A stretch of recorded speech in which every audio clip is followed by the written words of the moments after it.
آج ہم سورہ بقرہ کا رکوع نمبر 14 دیکھیں گے کہ ان آیات کے اندر اللہ تبارک و تعالیٰ کیا ارشاد فرما رہا ہے۔ وقالت الیہود، اور یہود کہتے ہیں، لیست النصارى، کہ نصارہ نہیں ہیں، علی شیء، کسی بھی راہ پر۔ وقالت النصارى، اور نصارہ یہ کہتے ہیں، لیست الیہود علی شیء، کہ یہود نہیں ہیں کسی راہ پر۔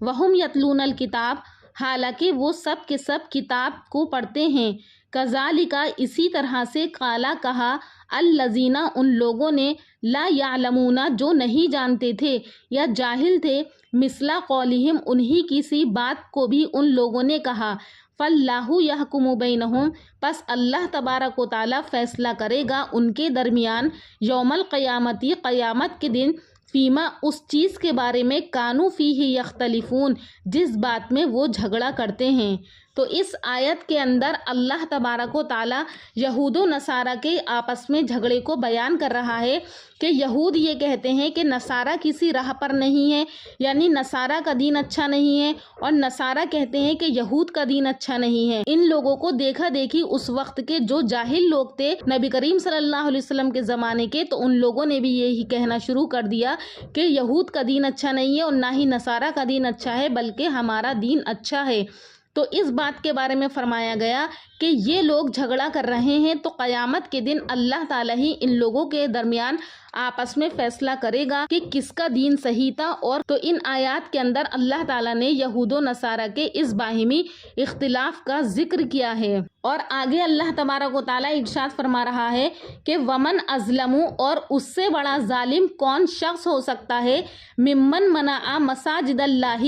جو کہ منع کرے اللہ کی مسجدوں میں، ان یذکر فیہا، کہ اس میں ذکر کیا جائے، اسمہ، یعنی اللہ کا نام لیا جائے۔ کہ اس سے بڑا ظالم شخص کون ہے جو منع کرے اللہ کی مسجدوں میں کہ وہاں پر اللہ کا نام لیا جائے۔ وسعی فی خرابہا، اور اس نے کوشش کی ان کے اجاڑنے میں یا ان کے خراب کرنے میں۔ اولئک ما کان لہم، تو ایسوں کو نہیں ہے، ان یدخلوہا، کہ وہ داخل ہوں اس کے اندر، یعنی مسجد کے اندر، الا خائفین، مگر یہ کہ ڈرتے ہوئے۔ لہم فی الدنیا خزی، اور ایسے لوگوں کے لیے دنیا میں رسوائی ہے۔ وَلَهُمْ فِي الْآخِرَةِ، اور آخرت میں بھی ان کے لیے عذاب عظیم، بڑا عذاب ہے۔ تو اس آیت کے اندر اللہ تعالیٰ یہ ارشاد فرما رہا ہے کہ اس سے بڑا ظالم شخص کون ہو سکتا ہے جو کہ اللہ کی مسجدوں سے روکے کہ اس میں اللہ کا ذکر کیا جائے۔ تو اس کے بارے میں بتایا جاتا ہے کہ یہ آیت اس وقت نازل ہوئی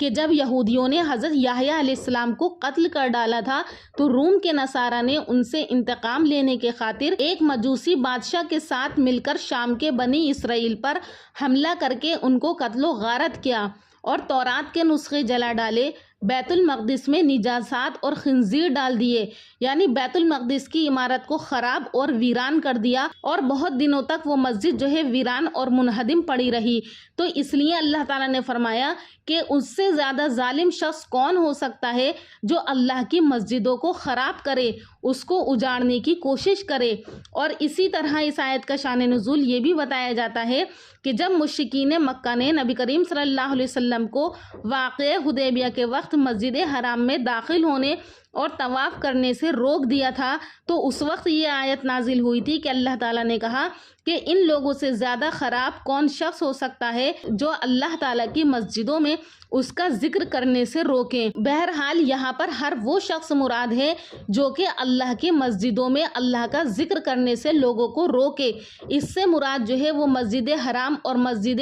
اقصی اور مسجد نبوی بھی ہو سکتی ہے، اور آج کل کی مساجد بھی اس سے مراد ہیں کہ آج کل بھی اگر کوئی مسجدوں کو توڑتا ہے یا مسجدوں میں اللہ کا ذکر کرنے سے اس کو روکتا ہے یا مسجدوں کو ویران کرتا ہے، تو وہ سب کے سب لوگ اللہ کے اس فرمان میں شامل ہیں کہ اس سے زیادہ ظالم کون شخص ہے لوگوں کو اللہ کی مسجدوں سے روکے اور پھر اس کو خراب کرنے کی کوشش کرے، یعنی مسجد کی عمارت کو ڈھا دے، اس میں گندگی پھیلائے، یا اسی طریقے سے جگہ بجگہ آج کل مساجد کو توڑا جاتا ہے، تو وہ سب کے سب لوگ اس آیت کے ضمن میں شامل ہیں۔ بلکہ ان مسجدوں کا تقاضا تو یہ ہے کہ وہ شخص اگر کوئی بھی اس مسجد میں داخل ہونا چاہے تو وہ اس کے اندر کیا ہے داخل ہو، مگر یہ کہ خوف کے ساتھ داخل ہو، جیسا کہ کسی شاہی دربار میں داخل ہو رہا ہے۔ لیکن لوگ جو ہیں اللہ کی مسجدوں میں اسی طرح سے داخل ہو کر اس کو توڑتے ہیں، تو یہ بات جو ہے بہت سراسر غلط ہے۔ تو ایسے شخص کے لیے اللہ تعالیٰ نے فرما دیا کہ اس کے لیے دنیا میں بھی ذلت ہے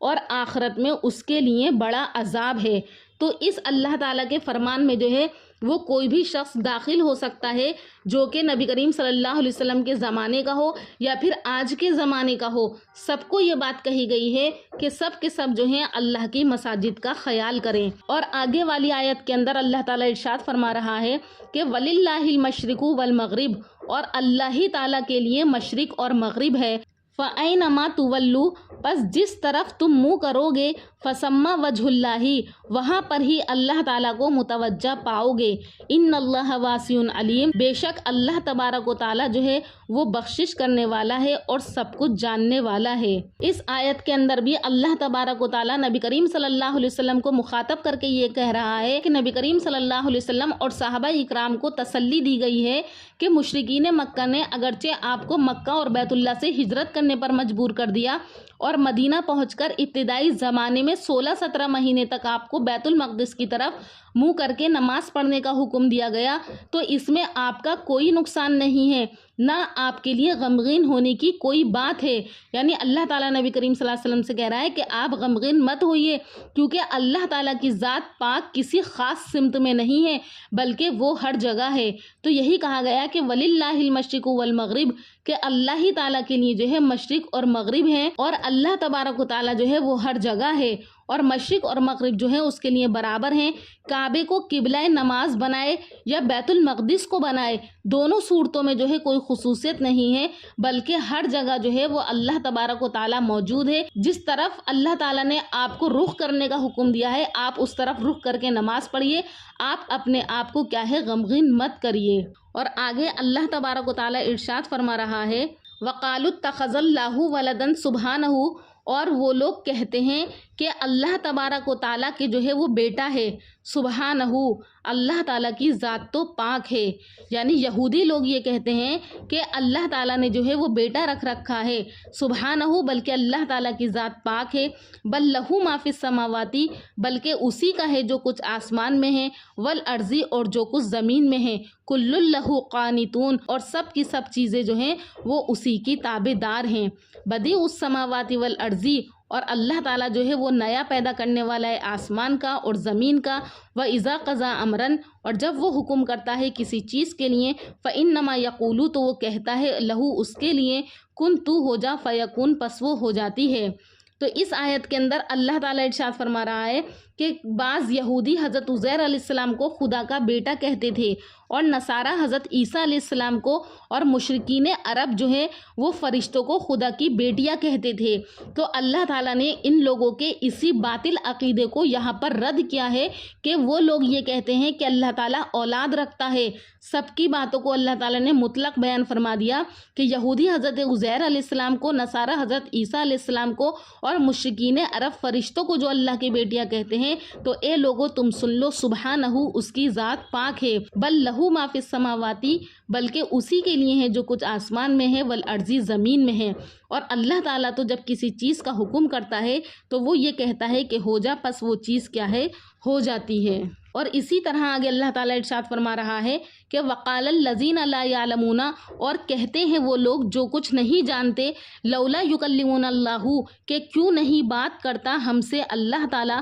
او تاتینا آیتن، یا کیوں نہیں آتی ہمارے پاس کوئی نشانی، کذالک، اسی طرح سے، قالا، کہا، الذین، ان لوگوں نے، من قبلہم، جو ان سے پہلے تھے، مثلا قولہم، انہی کی سی بات، تشابہت قلوبہم، پس ان سب کے دل جو ہیں وہ ایک سے ہیں۔ قد بین الآیاتی، ہم نے بیان کر دی نشانیاں، لقوم یوقنون، ان لوگوں کے واسطے جو کہ یقین لاتے ہیں۔ یعنی بعض جاہل یہود و نصارہ اور مشرکین رسول اللہ صلی اللہ علیہ وسلم کے مقابلے میں یہ بات کہتے تھے کہ خود اللہ تعالی ہم سے کلام کیوں نہیں فرماتا، خواہ فرشتوں کے بغیر، جیسے خود فرشتوں سے اللہ تعالیٰ کلام کرتا ہے تو اسی طرح سے جو ہے اللہ تعالیٰ ہم سے بات کرے، ہم سے بات کیوں نہیں کرتا۔ یہود و نصارہ یہ بات حضور صلی اللہ علیہ وسلم سے کہتے تھے، تو یہود و نصارہ کو دیکھ کر وہاں کے جو مشرکین مکہ تھے تو وہ بھی یہ بات کہنے لگے کہ اللہ تعالیٰ جو ہے ہم سے بات کیوں نہیں کرتا، یا ہمارے پاس کوئی نشانی کیوں نہیں لے کر کے آتا۔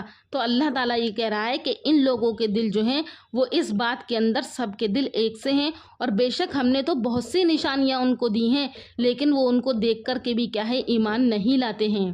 اور آگے اللہ تعالیٰ ارشاد فرما رہا ہے کہ انا ارسلناک بالحق بشیرا و نذیرا، اے محمد صلی اللہ علیہ وسلم اگر یہ آپ کو اس طرح سے کہتے ہیں تو ان کی باتوں کی وجہ سے جو ہے آپ غمگین مت ہوئیے، بے شک ہم نے تو آپ کو بھیج دیا، کہ انا ارسلناک، بے شک ہم نے آپ کو بھیجا ہے، بالحق سچا دین دے کر، بشیرن جو کہ خوشخبری دینے والا ہے، و نذیرن اور ڈرانے والا ہے، ولا تسألوا عن اصحاب الجحیم، اور آپ سے سوال نہیں کیا جائے گا جہنم میں رہنے والوں کا۔